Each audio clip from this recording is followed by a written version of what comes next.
Hello friends, అందరికీ నమస్కారం. Welcome to tasty విందు యూట్యూబ్ ఛానల్. ఈరోజు స్పెషల్ టేస్టీ అండ్ స్పైసీ పండు కారం. కమ్మగా కారంగా ఉండే ఈ చట్నీని వేడివేడి అన్నంలోకి, రాగి సంగటిలోకి కాస్త నెయ్యి వేసుకొని తిన్నారంటే అదిరిపోతుందంతే. అయితే ఇంకెందుకు ఆలస్యం, ఈ పండు మిరపకాయల పచ్చడి ఎలా చేయాలో చూసేద్దామా?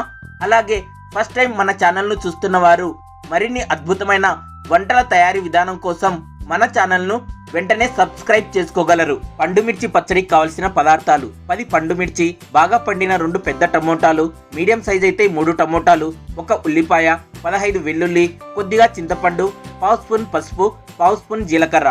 ముందుగా స్టవ్ ఆన్ చేసి కడాయిలో 3 స్పూన్ల నూనె వేసుకొని నూనె కాస్త వేడెక్కిన తర్వాత శుభ్రంగా కడిగి ఆరినటువంటి కట్ చేసుకున్న పండు మిరపకాయలను కడాయిలో వేసుకొని కలుపుకోవాలి.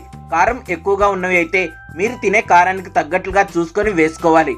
మేము తీసుకున్న పండు మిరపకాయలు అయితే కాస్త కారంగా ఉన్నాయి, అందుకే ఇక్కడ 10 పండు మిర్చి వేసుకున్నాము.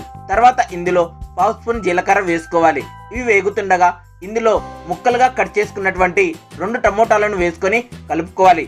తర్వాత చిన్న ముక్కలుగా కట్ చేసుకున్న ఉల్లిపాయ ముక్కలను వేసుకొని బాగా కలిపి మూత పెట్టి వీటిని మగ్గనివ్వాలి.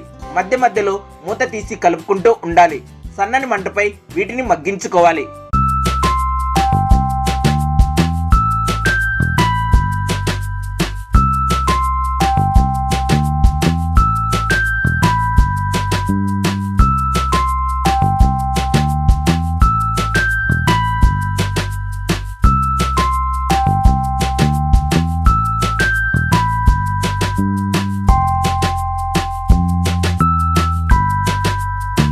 టమోటాలు, ఉల్లిపాయ ముక్కలు ఇలా అన్ని బాగా మగ్గాలి. చూడండి, ఈ విధంగా ఇలా అన్ని మెత్తగా ఉండాలి. తర్వాత ఇందులోకి 1/2 స్పూన్ పసుపు వేసి కలుపుకోవాలి.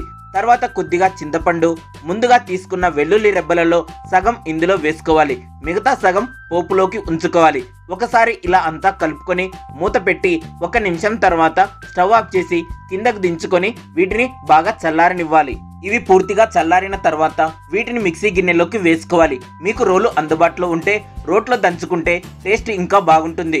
ఇందులోకి రుచికి సరిపడా ఉప్పు వేసుకొని కచ్చా పచ్చగా గ్రైండ్ చేసుకోవాలి. మిక్సీ పట్టుకున్న ఈ చట్నీని పక్కన పెట్టుకోవాలి. ఇందులోకి ఇప్పుడు పోపు ఎలా పెట్టాలో చూసేద్దాం ఫ్రెండ్స్. స్టవ్ ఆన్ చేసి కడాయిలో 3 స్పూన్ల నూనె వేసి 1/2 స్పూన్ జీలకర్ర, 1/2 స్పూన్ ఆవాలు వేసి వేయించాలి. ఇవి వేగుతుండగా ఇందులోకి పక్కన పెట్టుకున్న వెల్లుల్లి రెబ్బలు వేసుకొని కలర్ మారే వరకు వేయించుకోవాలి. వెల్లుల్లి కలర్ మారిన తర్వాత ఇందులోకి కట్ చేసుకున్న 1 ఎండుమిర్చి, కొద్దిగా కరివేపాకు వేసి కలుపుకోవాలి. తర్వాత ముందుగా మిక్సీ పట్టుకున్న చట్నీని ఈ పోపులోకి వేసుకొని బాగా కలుపుకొని స్టవ్ ఆఫ్ చేసుకోవాలి. కావాలంటే ఇందులోకి కాస్త కొత్తిమీర కూడా వేసుకోవచ్చు. కమ్మగా కారంగా ఉండే పండు కారం రెడీ ఫ్రెండ్స్. వేడివేడి అన్నంలోకి లేదా రాగి సంగటిలోకి 2 స్పూన్ల పండు కారం వేసుకొని కొద్దిగా నెయ్యి వేసుకొని ముద్దలా కలిపి తింటుంటే ఉంటుంది చూడండి. ఆహా, అద్భుతం అనకుండా ఉండలేరు ఫ్రెండ్స్. ఓకే ఫ్రెండ్స్, ఈ వీడియో మీకు నచ్చితే లైక్, కామెంట్ చేయండి. మరిన్ని సూపర్ రెసిపీస్ కోసం మన టేస్టీ విందు ఛానల్ను వెంటనే సబ్స్క్రైబ్ చేసుకోగలరు. Thank you.